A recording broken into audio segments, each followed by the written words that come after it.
Assalamualaikum warahmatullahi wabarakatuh. Perkenalkan, nama saya Eva Lestari dengan NIM F1B023100150 dari kelompok 22. Jadi di sini saya akan menjelaskan dasar teori dari modul 1 pengetahuan dasar pemrograman sebagai bahan ACC praktikum P1. Langsung saja ke materinya, yaitu yang pertama-tama tujuan dari pengetahuan dasar pemrograman ini ada 4, bisa dilihat, yaitu yang pertama, mahasiswa mengetahui dasar-dasar penulisan program komputer. Yang kedua, mahasiswa memahami struktur bahasa C atau C++. Yang ketiga, mahasiswa mengetahui dan bisa menggunakan tipe data tertentu dalam pembuatan program. Dan yang terakhir adalah mahasiswa bisa memasukkan dan mengambil data dari program. Jadi, itu adalah tujuan dari modul ini. Yang kedua, ada dasar teorinya. Yang pertama, struktur bahasa C atau C++. Jadi, struktur bahasa C atau C++ ini ada berbagai macam, yaitu yang pertama adalah komentar. Jadi, komentar ini diawali dengan 2 garis miring untuk menyertakan penjelasan singkat atau observasi yang terkait dengan program tersebut. Jadi, komentar ini tidak akan berpengaruh terhadap program yang dijalankan. Yang kedua, ada include IOStream. Jadi, include ini berfungsi sebagai header, sedangkan IOStream ini sebagai library untuk memasukkan scene, cout, dan inline. Yang ketiga ada itMain. Jadi, itMain ini adalah titik awal atau fungsi utama sebagai awal mulanya program dijalankan. Jadi di sini yaitu seluruh program C++ itu akan mulai dieksekusi. Nah, itMain ini diakhiri atau diikuti oleh tanda kurung. Yang kedua ada tipe data. Jadi tipe data itu ada berbagai macam. Yang pertama ada tipe data dasar. Tipe data dasar itu ada berbagai macam, yaitu yang pertama int atau integer. Integer itu adalah tipe data bilangan bulat. Contohnya dapat dilihat di sini, yaitu integer hari sama dengan 7, integer tanggal sama dengan 12, dan seterusnya. Yang kedua ada float. Jadi tipe data float ini adalah tipe data bilangan desimal. Yang ketiga ada string. Nah, string ini digunakan untuk menyimpan data karakter yang berupa teks atau sama seperti chart. Yang keempat ada void. Void ini adalah tipe data tanpa nilai balik. Yang kelima ada boolean. Jadi boolean ini merupakan jenis memori yang dapat mewakili satu nilai dari 2 pilihan, yakni 1 true dan 0 false.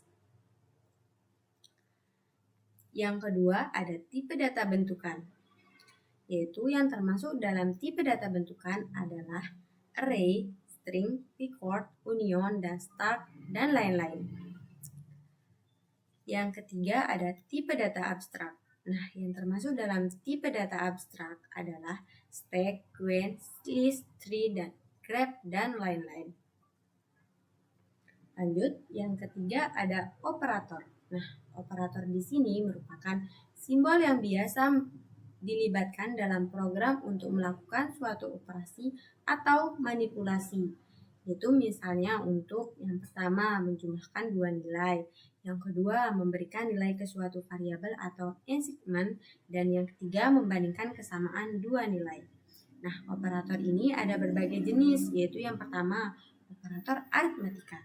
Operator aritmatika ini sama dengan perhitungan dasar aritmatika, yaitu contohnya ada perkalian, pembagian, modulo, penjumlahan, dan pengurangan. Nah, di sini juga ada tingkat presidensi operator aritmatika, ada operator increment dan decrement yang berfungsi Increment ini berfungsi untuk menaikkan nilai sebesar 1, menaikkan nilai suatu variabel sebesar 1, sedangkan fungsi operator decrement ini untuk menurunkan nilai suatu variabel sebesar 1.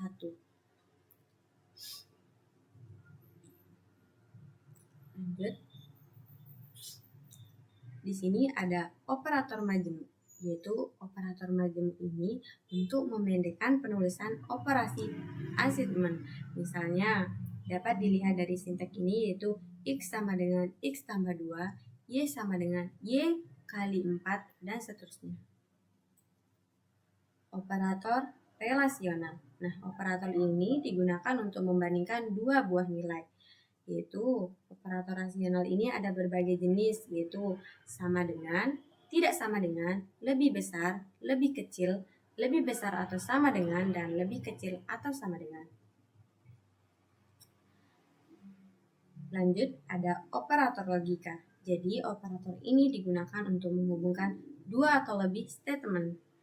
Nah, jenis-jenisnya atau macam-macamnya ada operator AND, OR, dan NOT.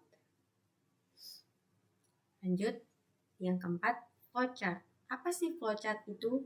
Flowchart adalah sebuah diagram yang menjelaskan alur proses dari sebuah program komputer. Nah, simbol dari flowchart ini ada berbagai macam, yaitu yang pertama, kotak tumpul. Nah, kotak tumpul ini menyatakan bahwa dari sebuah program start dan akhir dari sebuah program yaitu end. Lanjut, ada jajar genjang.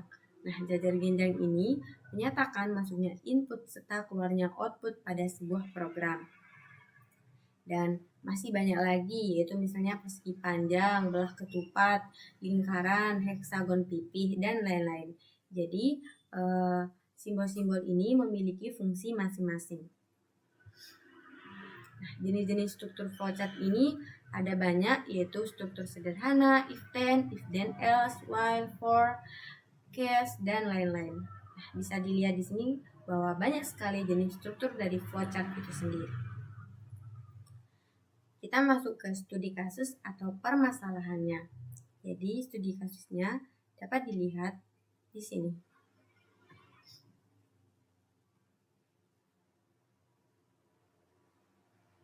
Nah, kita masuk ke hasil. Di sini ada flowchartnya yang diawali dengan start, yaitu sebagai awal mulanya program, lanjut ke string nama 1, nama 2, dan seterusnya. Ini menjadi deklarasi variabel. Nah, variabel itu untuk menyimpan nilai.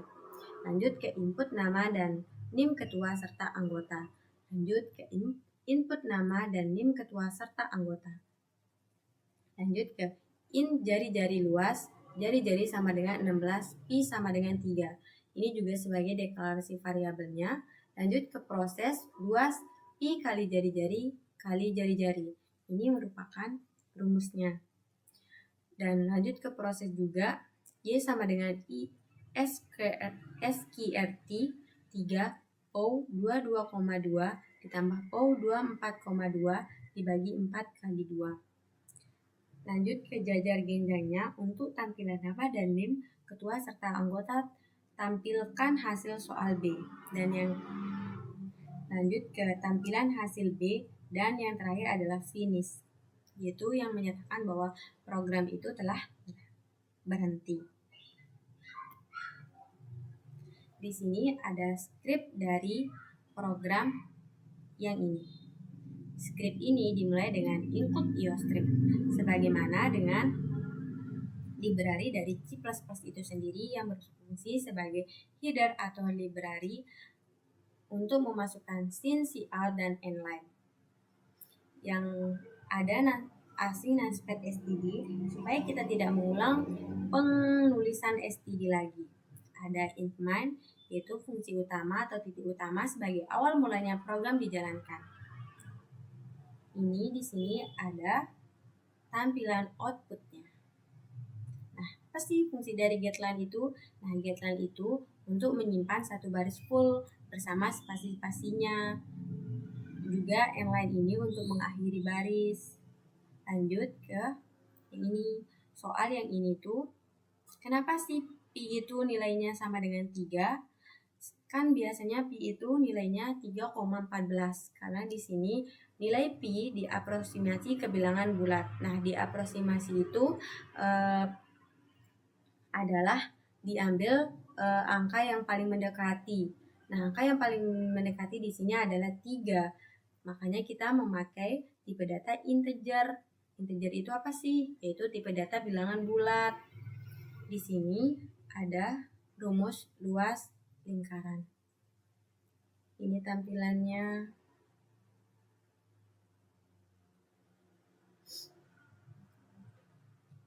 Di sini ada return 0. Apa sih return 0 itu? Yaitu untuk mengembalikan program ke awal atau menandakan bahwa program itu telah berhasil. Ini hasil runningnya, dapat dilihat bahwa program itu telah berhasil dijalankan.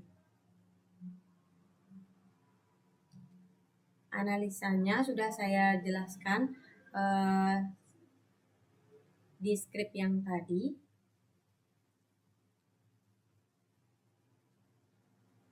Nah, kita masuk ke kesimpulannya. Kesimpulan ini diambil dari tujuan praktikum yang pertama tadi.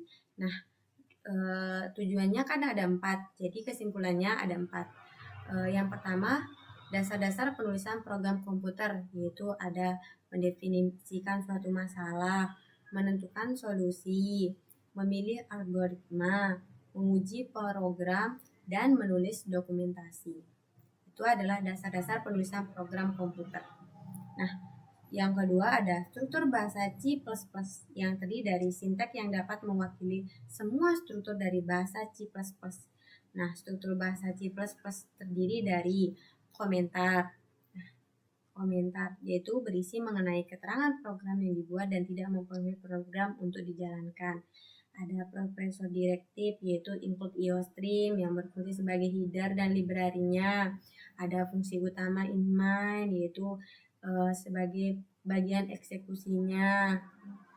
Ada definisi fungsinya yang yaitu apabila fungsi dipanggil, definisi fungsi diawali dengan kurung kurawal dan serta statement harus diakhiri dengan tanda petik 2. Nah, dan yang kelima itu ada bagian deklarasi, yaitu tempat pengenalan variabel, konstanta, fungsi, dan lain-lain. Yang ketiga ada tipe data, yaitu yang berfungsi untuk mempresentasikan sebuah nilai yang terdapat dalam program. Jadi jenis-jenis tipe data itu ada berbagai macam, yaitu tipe data bilangan bulat, integer, tipe data bilangan desimal, floating point, tipe data logika, boolean yang hanya dapat mengandung nilai benar 1 dan salah 0. Lanjut ada tipe data string yang dinyatakan dengan tipe data chart, dan lain-lain. Dan yang keempat yaitu memasukkan data pada program C++, kita bisa menggunakan perintah sin dan menampilkan inputnya kita bisa menggunakan cout. Dan yang terakhir ada daftar pustakanya, yaitu daftar pustaka ini adalah referensi dari dasar teori yang ada di modul yang tadi. Jadi, sekian dari video penjelasan saya. Mohon maaf apabila ada kesalahan kata yang disengaja maupun tidak disengaja. Sekian, terima kasih. Wassalamualaikum warahmatullahi wabarakatuh.